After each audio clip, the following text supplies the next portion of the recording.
Welcome back. So welcome back. So today we are going to make Meat-Ghetti and Spag-Balls. So it's a challenge set out by Mr. Babish himself. We're going to we're going to hopefully turn spaghetti into balls and then the meat into noodle shaped. So it's basically the inverse of meatballs and spaghetti. All right, before we get started, here's a little joke for you. What do you call a noodle that's fake? An impasta. Haha. All right. So without further ado, let's get cooking. Let's get cooking.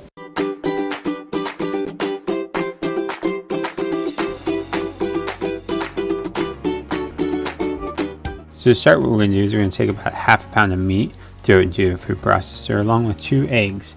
We're going to crack those, obviously, and then throw those into the food processor as well. And then once we have that nice and smooth, we're going to add about a tablespoon of cornstarch and about a tablespoon of flour, hoping that this will bind everything together, giving it super strength. Once we have that cornstarch and flour blended in nicely, what we're going to do is we're going to take all of our meat mixture and throw it into a plastic bag.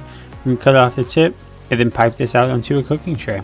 Before we pipe it out, what we're going to do is we're just going to throw some cornstarch down to ensure that it doesn't stick.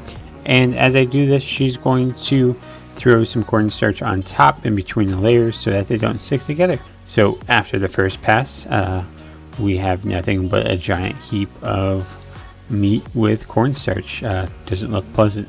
So we're going to try this again. So this time we are going to use a strainer. So basically she is going to tap the strainer as I add the layers of meat. This time giving it a thin layer of cornstarch in between each layer so that it doesn't stick together. And hopefully this looking a lot better than the first attempt.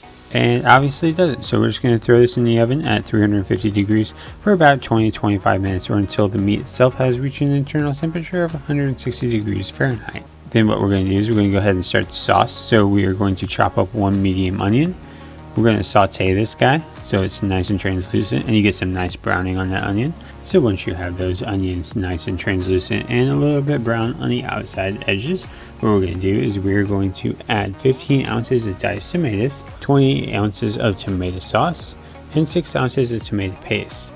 And then we're going to add about 2 tablespoons of Italian seasoning, which is your classic Italian seasoning, which contains all that good oregano, parsley, and all that good stuff. So we're just going to add that in there, and then we're going to set this on a medium heat, and we're going to let this saute and get all those flavors to get to know each other. Now this tomato sauce is a little bit on the acidic side, so if you wanted it to be less acidic, what you could do is simply add a few pinches of sugar. This will just tame the acid and make it a little bit sweeter. Once we have that going, what we're going to do is we're going to go ahead and cook our pasta. So we're just using normal spaghetti pasta. We're cracking it in half. Yes, I'm sorry.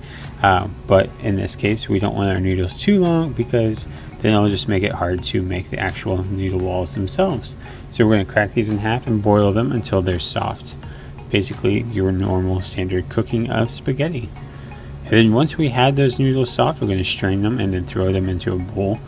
And here we're throwing some mozzarella cheese, about, I would say, a cup or 2, and then some Panko Flakes. Basically, those Panko Flakes are to give it some crunch, and the mozzarella cheese is obviously to keep everything sticking together nicely. Yeah, I want cheese. Cheese, please.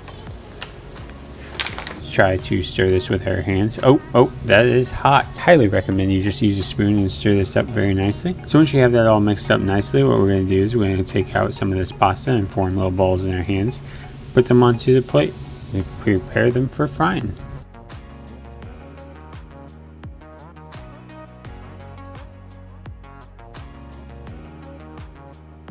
Once we have those balls made, what we're going to do is we're going to heat up an Eberskibble pan. We're going to put some olive oil in it to prevent these guys from sticking to the bottom.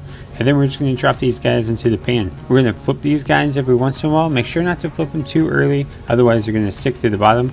As you can see, that one that is now gone, it was stuck to the bottom and just basically fell apart. So that one is now removed. We'll just eat that one. So we're just going to keep flipping this until all sides are brown. So once we have everything made, what we're going to do is we're going to take our giant pile of dog poo. We're going to throw that onto the plate with 2 of our spag balls. And then we're going to top this off with some spaghetti sauce. And there we have it.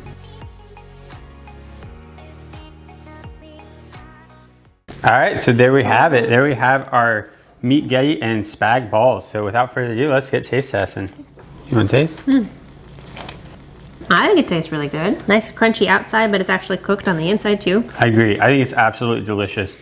I think it the outside kind of reminds me of the home style hash browns that you might get at a mom and pop shop restaurant, which is absolutely delicious. And then the inside with the cheese is perfect, I think. I actually like that better than normal spaghetti noodles. I mean, it's definitely a different taste, but I was trying to think of what the outside reminded me of when you said hash browns, and I was like, yes, that's like perfect consistency for hash browns on the outside. It doesn't taste like hash browns, but it's that texture. Yep. All right, so then we'll taste our Meat-Ghetti. So it did turn into more of a blob, as you can see.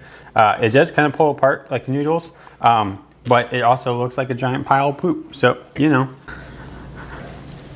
Mom, It's not bad, it's kind of bland. I Uncle guess with all that outside. added cornstarch and stuff, it just kind of removes some of the actual meat flavor. I guess that's what happens when you try to make noodles out of meat.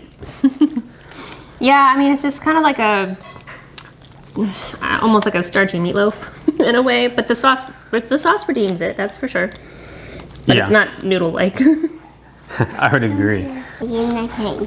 Goodbye. All right, well, with that being said, if you like this video, hit the like button down below. If you want to see more like it, hit the subscribe button, notification bell, so you can be notified every time we make a new video.